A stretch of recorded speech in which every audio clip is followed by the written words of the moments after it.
Good morning, Brownsville. Good afternoon, good evening, depending on when you are watching this feed. If this is your first time here, welcome. My name is Frankie Olivo. Our program focuses on the very important issues that are affecting our local community. We have shed light on injustices, and we have allowed for our platform, this mic, to be that of the voice of the people. Now, if this is something that you can see yourself being a part of, we ask of you that you like, comment, and share this live feed. Now, as of late, our Facebook page is at risk of being taken down. The powers that be do not want you, the voter, the constituent, to know the truth. But remember, fam, we will not be silenced.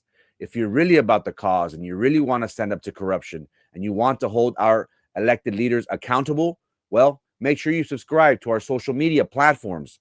You can subscribe to both Frankie Olivo on Facebook, and you can subscribe to our YouTube channel. We're titled under Frankie Olivo TV. Remember, fam, Good Morning Brownsville will come on Monday through Friday at 9 a.m. religiously. So make sure you subscribe to Frankie Olivo TV on YouTube to tune in. We will not be silenced. And always remember, I am forever grateful to each and every one of you for your time and attention. Thank you so much, Brownsville. I really appreciate it. How we doing, chat? How we doing? Happy Thursday. Man, this week has been busy.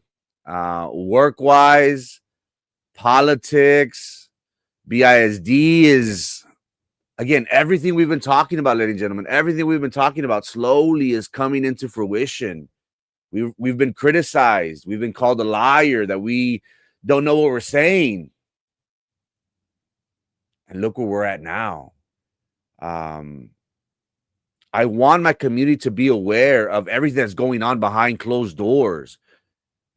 Things are happening. Backroom deals are being made. Quid pro quos. Because, again, millions and millions of dollars are on the line. Tomorrow, again, this summer, we have dedicated ourselves to make sure that we bring you nothing but bangers. And I think I've been doing okay so far. Tomorrow, we'll be talking about BISD, of course. There's so much to talk about, so much juice, so much meat on the bone. On Monday, we'll be having, we'll be talking about the jailhouse riot that happened at the Carizales jail in Cameron County. We are starting to hear other stories. Again, there's always 3, 4, 5 sides to a story. So make sure you tune in to tomorrow's episode of BISD, and especially on Mondays as well. Today we'll be focusing on District 34, which is going to be very, very interesting moving forward. We saw how we've been hearing a lot of names that are engaging to see, if there's a possibility that they could get their name in the ring. Names that are familiar to some, and other names that possibly we haven't heard about yet. And we're going to dive into this race in particular, because a lot is going to change moving forward. The Texas GOP will be meeting today, Thursday, to discuss redrawing of the districts. Now, this is something that isn't common during the midterm elections, but it's a possibility. And this is all because it's coming from all the way from the top. That's Washington, D.C. and President Trump's administration. So today, ladies and gentlemen, we'll be talking about the Texas GOP Congressional Delegation redrawing districts that could potentially affect this race in particular, the District 34 race, in which Congressman Vicente Gonzalez is the incumbent. And that is how we will start today's show. Hope you enjoy, Brownsville. Hope you enjoy, fam.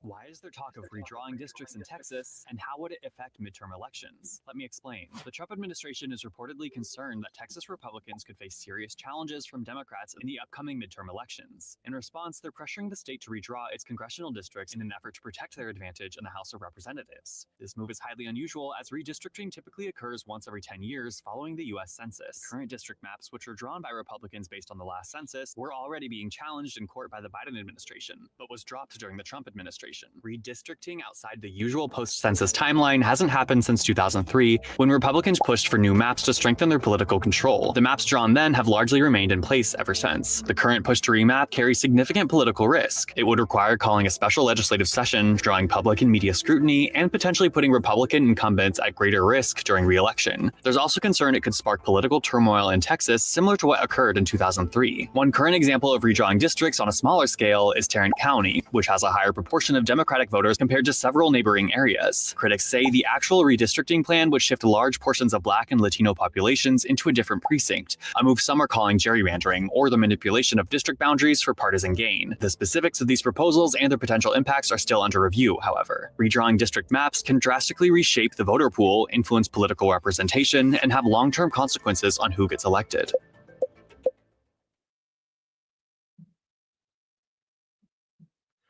Again, ladies and gentlemen, all that's happening is happening very fast.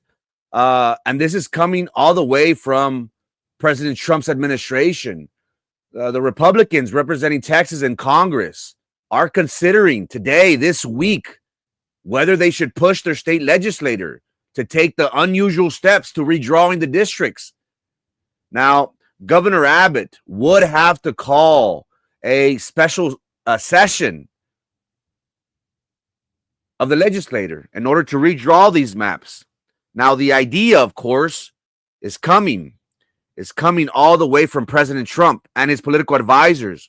What do they want to do? They want to draw up new maps that would give Republicans a better chance to flip seats currently held by Democrats. Now, again, this is kind of, what can we say, ballsy. This is risky because the incumbents in power, Republicans, they might face opposition. They might lose points.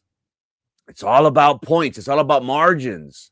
Now, the proposal that is set in place, it would involve shifting the GOP votes from red districts that are safe into neighboring blue districts.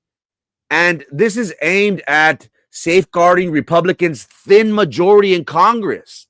Right now, currently, they're at 220 to 212, where they control the lower chamber. Now, without a Republican majority in Congress, Trump's legislative agenda would likely stall. And again, he wants to be remembered. He wants to pass his agenda and not have opposition telling him what to do or what he can pass. So this is very, very important. And the president, of course, he is going to face scrutiny from the White House, from D.C. Now, what is happening in D.C. is because they're tired of these close votes. They need margin. They need wiggle room. Because again, and what I'm about to say for the next 2 minutes, it's for the nerds. I want to be a nerd. Those individuals that follow statistics, that read maps. And to some, it may not click. But to those that are involved in this matters, they understand very well. Why? Because Republicans do not want close votes. They need margins. And they know that they could get 5 more, possibly 6 more Republican seats here in Texas if they redraw the map right. Now, if we go back to the election results of Texas Congressional 27, Michael Cloud, his district, he won it at a 65-35, which is a huge margin, a margin of 30%, of 30 points. Texas Congressional seat 23, Tony Gonzalez, same thing. 65-35, a 30-point margin. Now, if they could shave maybe 2, maybe 3 points from other districts and give it to the seats such as District 34, in which we're going to focus today, that would benefit the Republicans. Again, what's at stake for the Republicans? 5, possibly 6 more Republican seats, which is huge.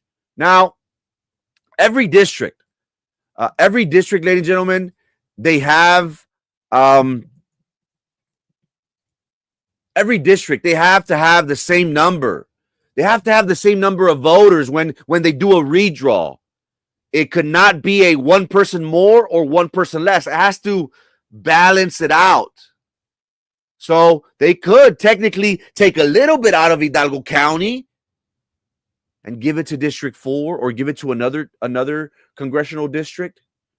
What do we see from Hidalgo County right now?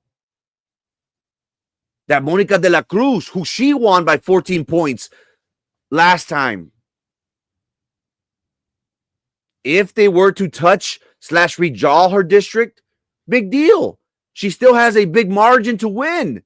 Now, the interesting thing about this case is that Edinburgh native Bobby Pulido, the será fe que yo encontré una voz de ternura que me llena de placer. Everybody knows Bobby. And the Democrats are hoping that the name recognition would be able to compete with the likes of an incumbent, which is Monica de la Cruz. And if you remember correctly, chat, this is the same seat that Vicente Gonzalez left. He left the challenger of Monica de la Cruz to come down here to Cameron County, to District 34. Why? Because Monica's seat, 15, the 15th Congressional District, is predominantly red. Again, Monica de la Cruz won by 14 points. It's a comfortable margin, a comfortable lead. And what do we hear from Washington? What do we hear from the movers and shakers in D.C.? They're saying that Bobby Pulido can't win.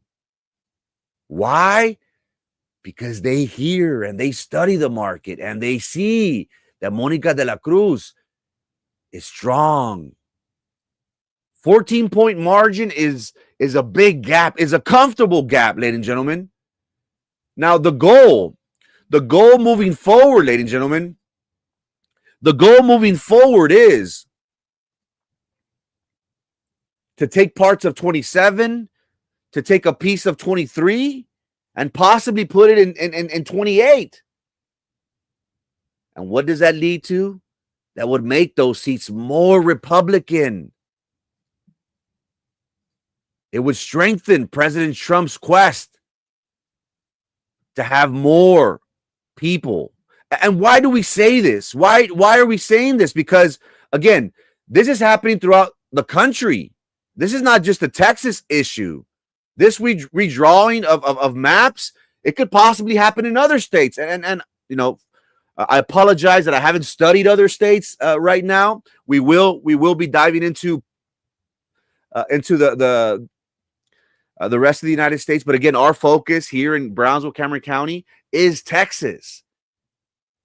And President Trump wants to win 5, possibly 6 seats here in the state of Texas.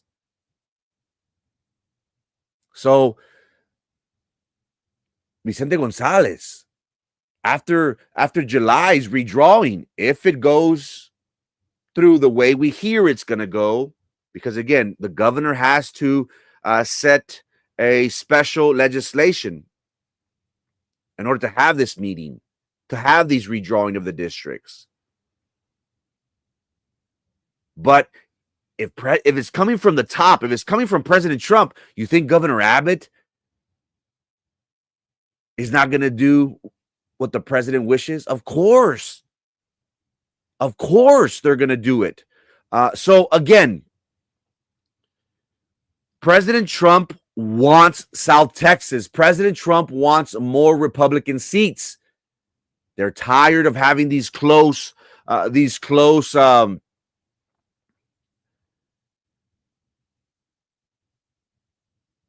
votes.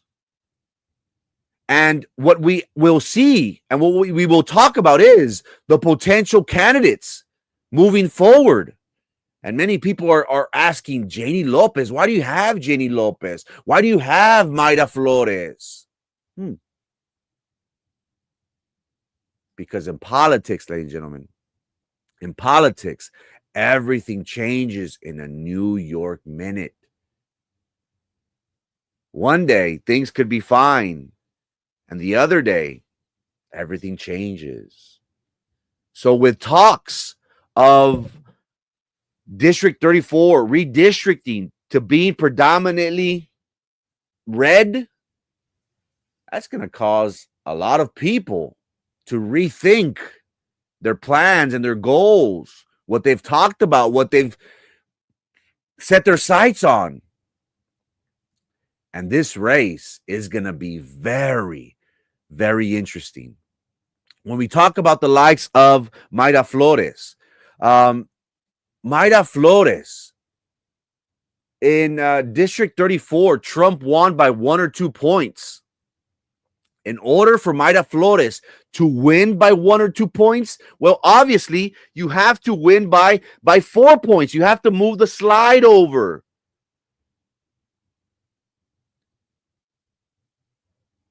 Now, Mayra Flores, based on what's happening, Mayra Flores would have to run a horrible campaign in order for her to lose a race like this. Because the possibilities of a Republican winning, a strong Republican winning, is possible. Is very possible. Now, what the smart people, what the nerds are saying is that guess who might come back to District 34? Mayra Flores. They're saying that she will come back over here because this is her hometown.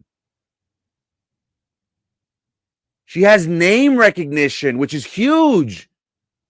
She was already voted in as the first Mexican congresswoman in the history of the United States, which is a big deal.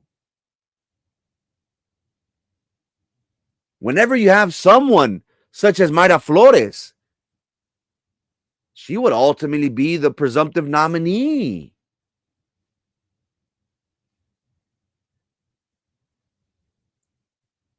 If President Trump wants to win South Texas, you don't think the GOP is going to send money down here to make sure that it gets done?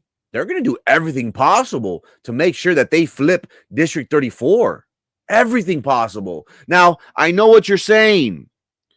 Frankie, she ran twice against Vicente Gonzalez. How is she going to come up victorious in the third time? Is third time the charm? Really? Well, every election is different.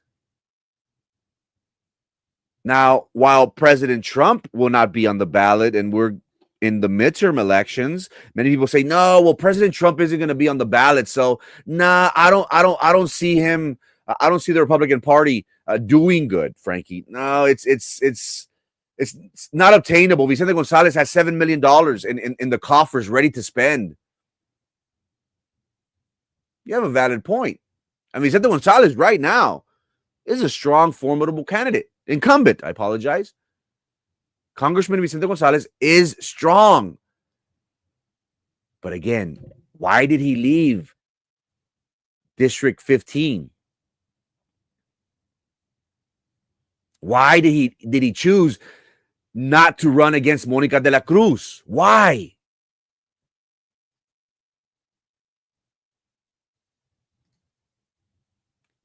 He left because Monica de la Cruz, being a Republican, the seat 15, congressional seat 15, as it's drawn up right now, is predominantly red.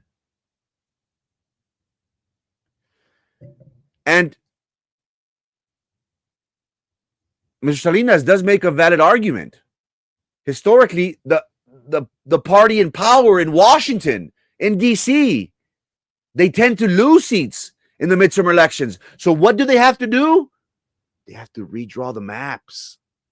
Again, this isn't something that happens because it usually happens during the census every 10 years. We've seen this done twice in 10 years, which is not the norm. But the possibilities is there. And I know what you're saying. Whoa, Frankie, what are you talking about? Mayra already announced that she was going to run up against Cuellar in the Laredo web area. And as we know, Cuellar, as of late, has been in the news for all the bad reasons. Cuellar and his wife were indicted, arrested by the federal government for collusion, bribery, taking money from a foreign country. And he's set to go to trial in very soon, August or September. Why did Mayra move that way? Well, possibly because Cuellar has been plagued with a lot of bad press, even though he won against, who was it, Cisneros, the attorney, the immigration attorney? Is it Jessica Cisneros? I'll just say the attorney, the female attorney from Laredo in the primary. DC, Washington, they want Laredo to be red, an R. They do not want a Democrat, because I said, you know what? It seems as if Henry Cuellar is willing to play ball because his wife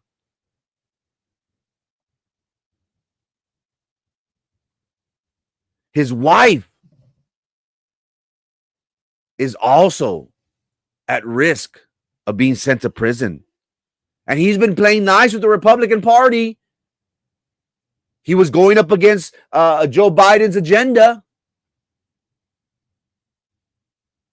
But again, when we talk about Laredo, ladies and gentlemen, internal polling for Mayra Flores in Laredo, they recognize that she does have name ID. But the interesting thing, ladies and gentlemen, the interesting thing about this race, if Mayra were to go over to Laredo, is it's a hard district. There's rural counties. And the way it's shaped, it's weird because it's San Antonio, Laredo, Starr County, and rural counties in between. When we talk about this, do you really think that Mayra Flores wants to spend money in the middle of nowhere? Wouldn't she rather be back home? Be here in District 34, where it only goes, if you go up north, the district's only 2 hours up north. Left to right, it's 1 hour. Well, depending on how it gets done, how the redistricting gets done. But Trump wants to win South Texas by any means necessary.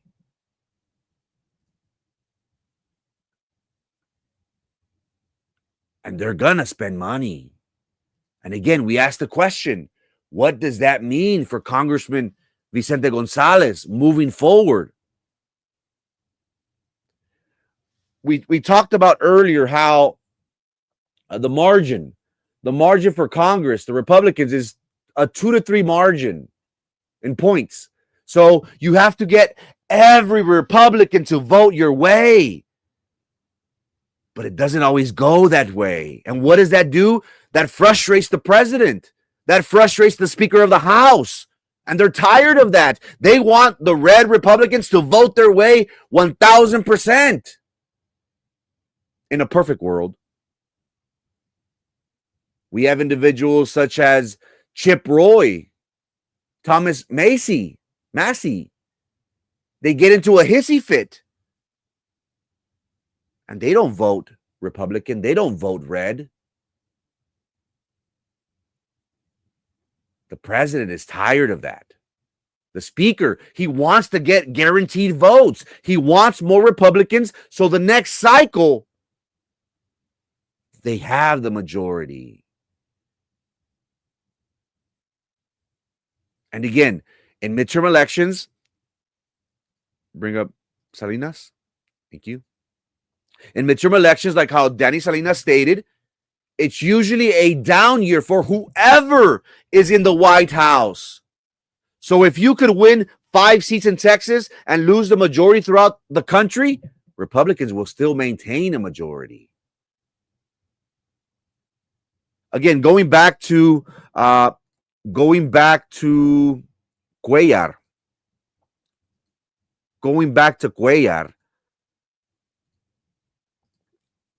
He's going to make a deal. He has to make a deal.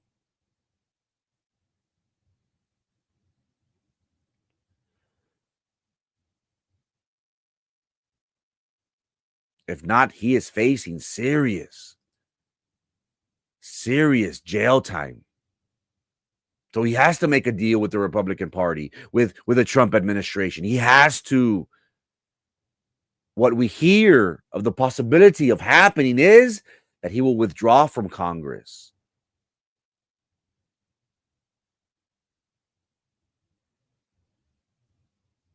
He's going to say, look, leave me and my wife alone. The trial is coming up in August or September. If he resigns, there'll be a special election. But the thing is that Maida won't be there because the Republicans, they need a strong name in District 34 to duke it out with Vicente Gonzalez. Now, if Henry Cuellar were to resign, special election will be called. There will be a Jay Furman and a Tano Tijerina. Tano Tijerina is the Laredo Webb County judge. County judge or judge? I'll stick with judge. They will face off, and more than likely Tijerina will probably be the next congressman because, again, President Trump wants red, wants an R on that congressional seat. So things are moving very rapidly, ladies and gentlemen, very rapidly. And there are other candidates that don't have the money. They don't have the name recognition to beat the likes of Maida. Why? Because Maida will not debate them. She will be the presumptive nominee. And she'll get a full endorsement. What about her staffers? Are they going to contact Maida? Because once Maida left, ladies and gentlemen, and said, you know what? I'm going to challenge Cuellar. Thank you, South Texas. I'm going to Laredo. Her staff said, you know what? Goodbye.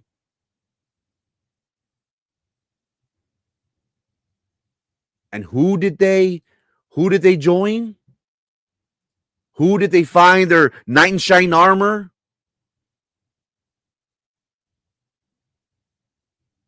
A pastor, a preacher that likes to dress in designer clothes, who doesn't know the word of humility, who doesn't recognize that our Lord and Savior Jesus Christ was a humble servant who rode in a donkey. Bam Bam Morales. What kind of name is that? Bam Bam. Bam Bam was the first to announce his candidacy for Congress. I'm going to challenge Vicente Gonzalez. He's a veteran. Thank you for your service. But the interesting thing about this, ladies and gentlemen, is that individuals aren't completely sold on Bam Bam. They're not. If we talk about the Cameron County Republican Party, Deborah Jobless Bell, the chairwoman, she didn't even go to his announcement party, to his announcement. Why? Maybe she was busy, maybe. But you would think that she would be supportive of Republican candidates, especially for Congress. This is a big deal. Again, what's going to happen to the staffers that left MIDA and they find their knight in shining armor in Bam Bam? What's going to happen to Anel, to Christian, Alejandro, Cabrera, Johnny Cavazos, and Alexis? What's going to happen to those people? Why do I say this? Because they ran away from MIDA. Goodbye, MIDA. And they found a knight in shining armor in Bam Bam. But guess who's coming back, ladies and gentlemen? Guess who's coming back? You guessed it. Mayra Flores is coming back. Now, let's continue. Let's continue with the other potential candidates that the Republican Party has been entertaining. We have Eric Flores. Now, Eric Flores does have a good resume on paper. He is a veteran, served in the Army, if I'm not mistaken. He served as a prosecutor for the federal government. But many of my friends, the truth tellers of RGV, state that he left because they found out that he was releasing sensitive information to people. And they also say that he hasn't had a successful private practice. And just like every person that can't make it in private practice, they go into politics. And if you don't know Eric Flores and his father, there's a lot of juice there. There's a lot of material. Now, I am not here to say that the sons are, carry the sins of the family, of the parents, of the father. By no means. By no means. We should never judge people that way. But what we have seen from the likes of Eric Flores is that he has used his connections with his father at Mission ISD to get a job with Walsh, the school board attorneys, Walsh Anderson, or no, O'Hanlon. I'm sorry, O'Hanlon. I apologize. With O'Hanlon, we need to edit that production once this is over. He got a job with O'Hanlon. And let me tell you, Eric Flores has had a bad 48 hours in the news. And it keeps getting worse. Why? Because O'Hanlon was recently, their contract was not renewed for BISD. One of the biggest entities in South Texas did not rehire O'Hanlon to be the board attorney. Again, if Eric Flores decides to throw his name out there, he's going to get a lot of bad press. A lot of things from Hidalgo County are going to come up. How his family uses their political connections for these types of jobs that my friends tell me that they can't make it on their own. They need to be on the public tit, working for public entities moving forward. So again, when the news broke out of the redistricting, he probably thought that they were doing it for him. Nope. Now we have another potential candidate. And again, Eric Flores and Josh Cortez, they still haven't made an announcement. Now, this is hypothetically speaking. Again, everything changes in a New York minute. These individuals are having their team. Eric Flores hired the consulting firm out of Hidalgo County that I believe ran Mayra Flores's campaigns. And that consulting firm, they have strong ties to Washington, strong ties to big donors. And when news came out of the redistricting, he said, this is my opportunity. Here we have another potential candidate. Nothing is final. And on paper, Josh Cortez has a solid resume. He's got a bachelor's degree from Baylor, a master's degree from the University of Virginia, a master's degree from Harvard. He says that he is an 8th generational Texan from a South Texas family of teachers, ranchers, and military servicemen. I believe Josh works for Congresswoman Monica de la Cruz, or at one time worked for her, possibly. I'm not too familiar with Mr. Cortez. I wish I was. He's a Harvard fellow. He's a small business owner. He's got connections in DC because of Congresswoman de la Cruz.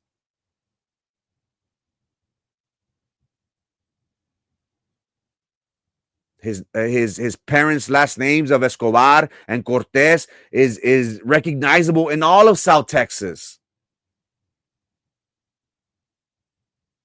He would be a great candidate to challenge Vicente Gonzalez moving forward.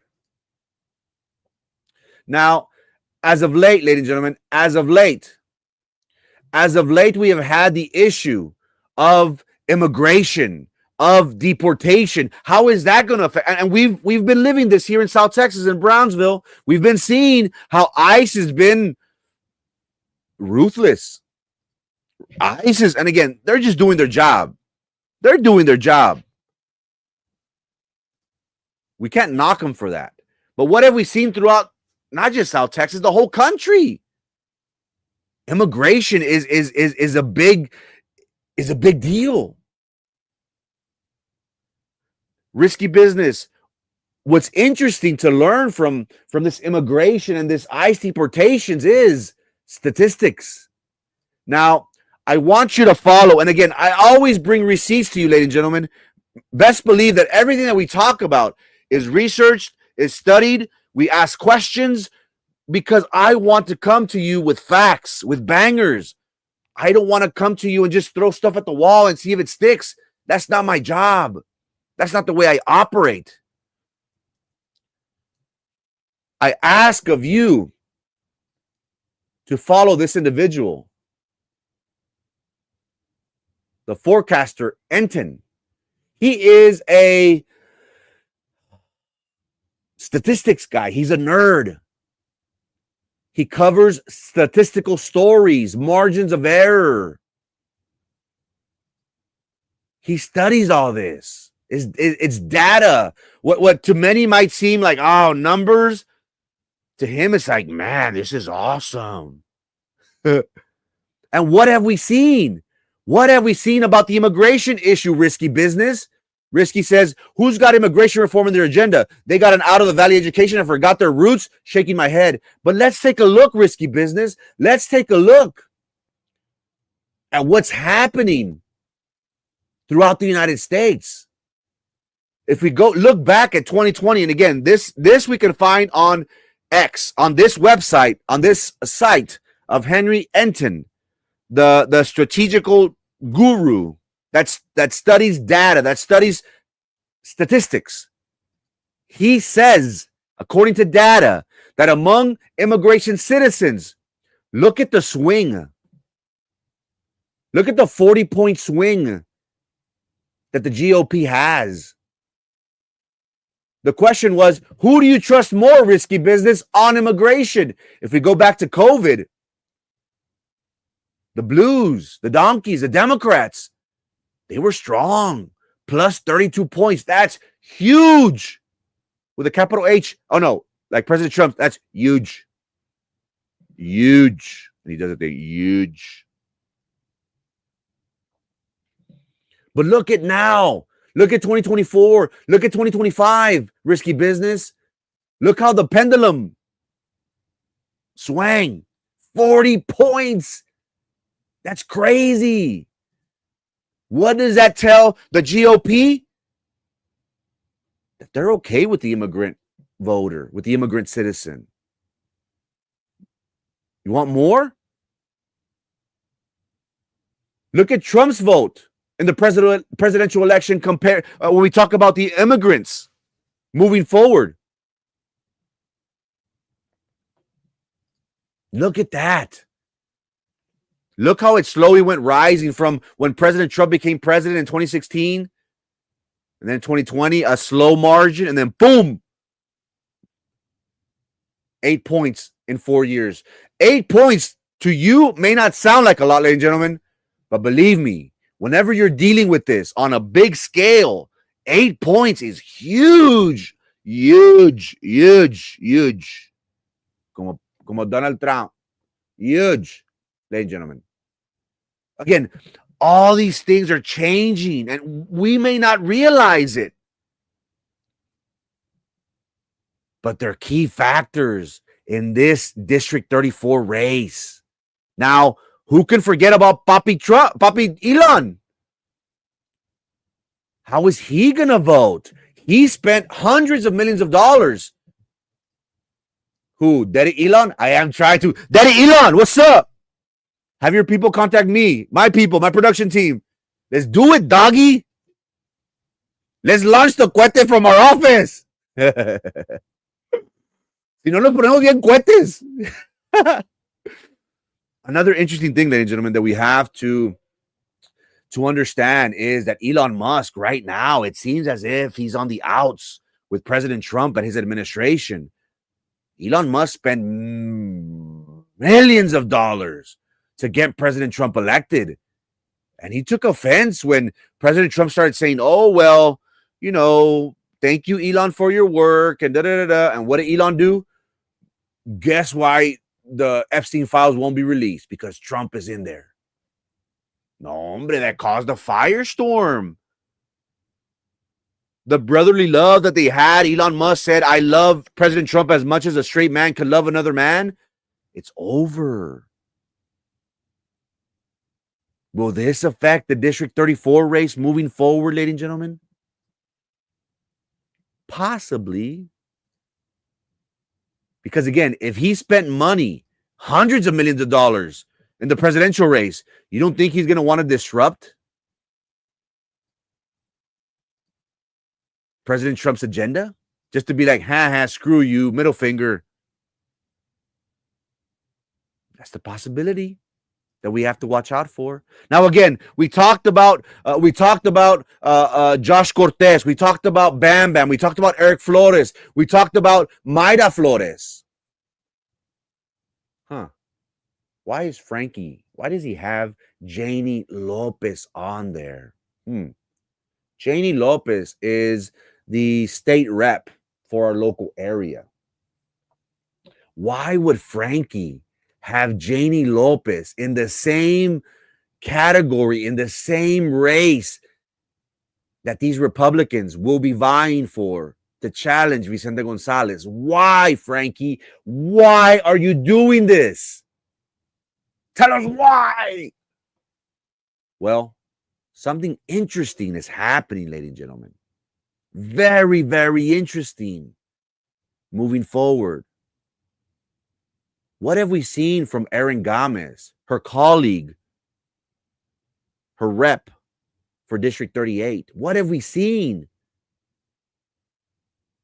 Well, we've seen that Erin Gomez already announced for re-election. She's already getting ahead of the game and saying, hey, this is what I've done. I'm proud to serve my constituents in District 38, and I'll be asking for your vote. Please remember me of the great things that I've done. And Ms. Gomez has been doing an amazing job. Thank you, Ms. Gomez. Can we do better? Always we can do better. But she's on the right track. An intelligent woman, a bright woman, UT grad, learning from the likes of her father, Neto Gomez, who, if you do not know Neto Gomez, he's the attorney you need to go see to solve your problems for the past 40 years. So she's learning from the attorney, the guru. Representative Gomez is very, very bright, very smart, personable, charismatic, beautiful, inside and out. She's already making an announcement for re-election. You know who hasn't made an announcement? Hmm.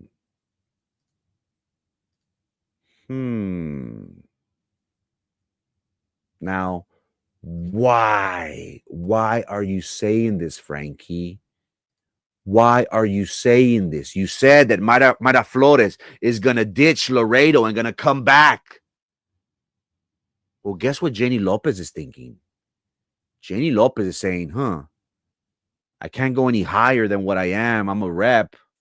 I'm not going to challenge Adam Hinojosa, the senator, because he's a Republican. I'm not going to dare challenge him. I'm an incumbent.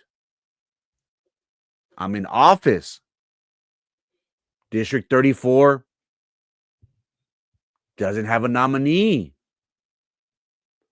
What if I told you that Jenny Lopez is thinking of jumping into the race for the congressional seat of District 34 as a Republican nominee? Again, everything changes in a New York minute. Why hasn't Jenny Lopez announced for re-election?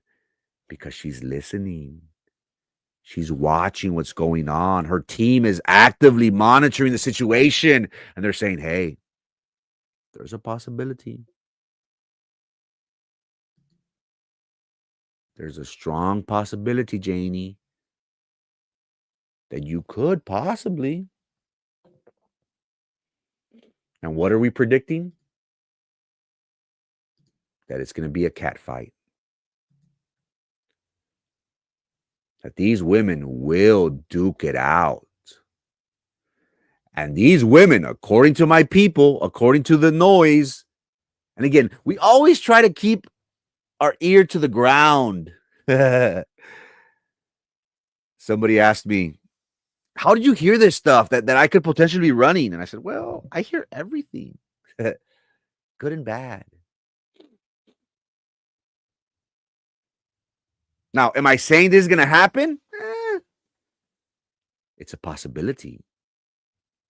Because Mayra Flores, if Governor Abbott calls a special legislative session to redraw the maps, and in July they redraw the maps to where District 34 is favorable to a Republican, guess who they're going to want back? Mayra Flores. Name recognition. She's strong. She's a woman. She was already sworn in as the first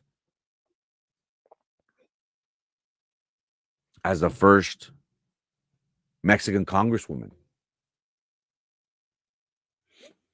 Who does the Rio Grande Valley benefit from?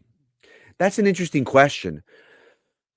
Risky business. I grew up as a Democrat. I grew up on food stamps. I remember seeing the food stamps with who was it? The founding fathers. You know, like a white piece of paper. I remember getting the block cheese. I grew up as a Democrat. I grew up receiving social benefits. My family, my mother, you know, we grew up on welfare. You know, we were humble, poor, middle class. The older that I got, I have a bachelor's, I have a master's. I'm a small business owner living in South Texas, living in Cameron County. The Democratic Party is corrupt.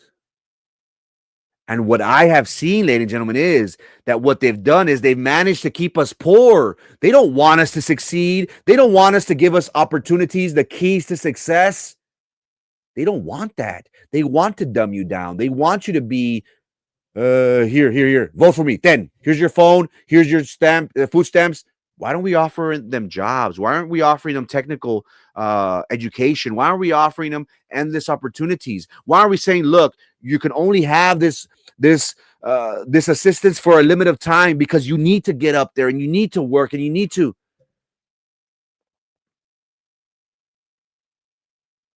If I'm ever elected for a position, I'm going to give my people the resources, the keys to success. I will help them, but it's only going to be momentarily because I want them to fly. I want them to do big things. So, what has the Democratic Party done for us here in South Texas? We're one of the least educated. We're obese. They haven't changed it. Well, again, I'm going into serious matters. I'm not going to talk about that. But when you really think about it, what has the Democratic Party done for us?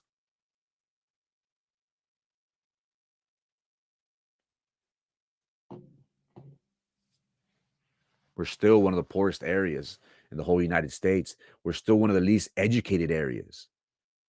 Now, to his credit, Congressman Vicente Gonzalez, he's done good. He's done great. He's done great things. He's working. He's a hustler. And you know what? I like his story. Say what you want about him. I like his story. He got a GED. He got a GED. And he has the ultimate from rags to riches story. You would think that individual that got a GED would be.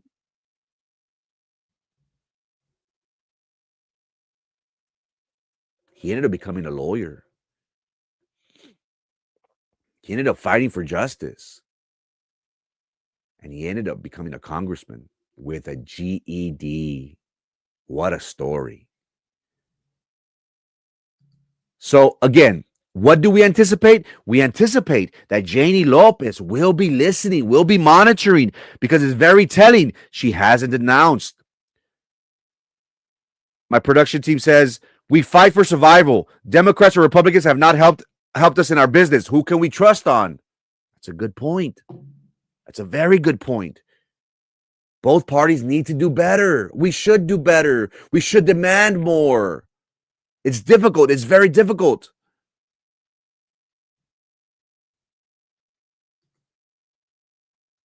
But we should demand more. So what do we anticipate happening? We anticipate, and again, go look at Janie's social media platforms. Have you seen an announcement of for re-election?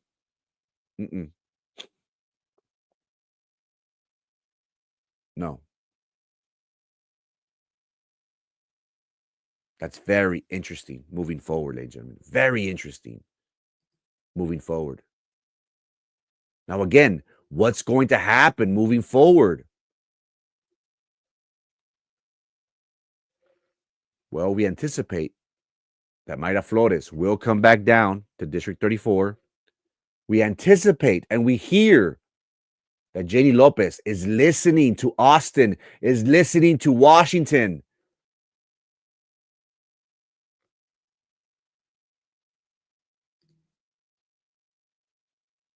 And she's being intrigued by what she's listening to. Why? Well, because it's a status thing. I'm surprised. I'm surprised that who can forget? Who can forget of Alex Dominguez? Alex Dominguez was a rep who beat David Oliveira, Mr. Oliveira, Representative Oliveira. God bless his soul. God rest his soul. Rene Oliveira. I apologize. Rene Oliveira, the former rep. God bless his soul. Alex Dominguez won, beat Oliveira. And what did he do? He listened to DC and he ran for Senate. Was it Senate? Against, I believe it was Senate. He lost, though. Is this a case with Janie Lopez? Is she listening to Washington? Is she listening to Austin and saying, hey, you're a rep? There's nothing else bigger than Congress. Well, Senate, but again, she can't be like a railroad. What is it? The chair of the railroad or agriculture, The next best thing for Janie is Congress. And we know she's not going to go Senate because Adam Hinojosa is there. So what are we anticipating?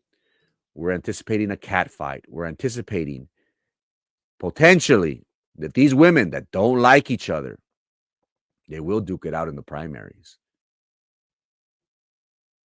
to eventually challenge Congressman Vicente Gonzalez. What does Congressman Vicente Gonzalez have to think about this? Is he worried moving forward? Ruby Rose, I apologize, says that, hey, Vicente will win. But again, every election is different. We can't base ourselves. It's good to study data from previous elections. It's very good. It's smart. That's what all these people do. But the caveat, the interesting thing about this moving forward is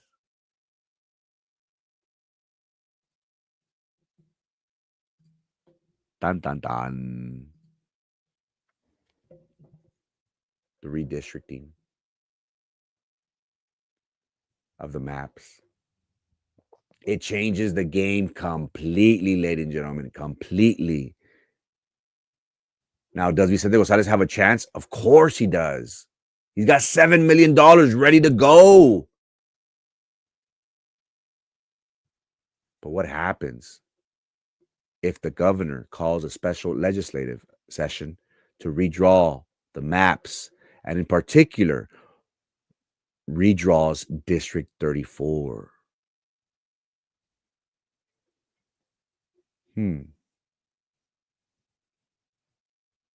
It's never a dull day in politics, ladies and gentlemen. Why?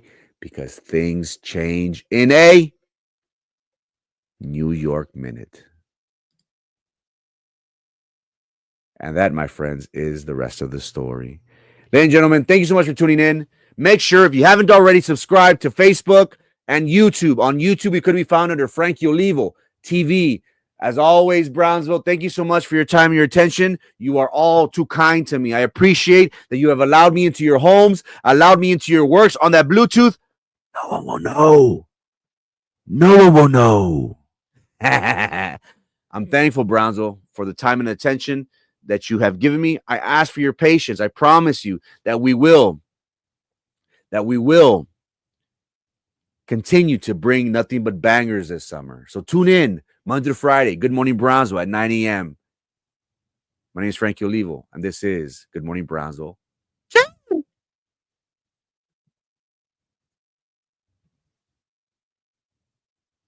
No elevator music for the outro, fam. Just vibes. Just positive vibes. And you flex on them hoes. Have a great day.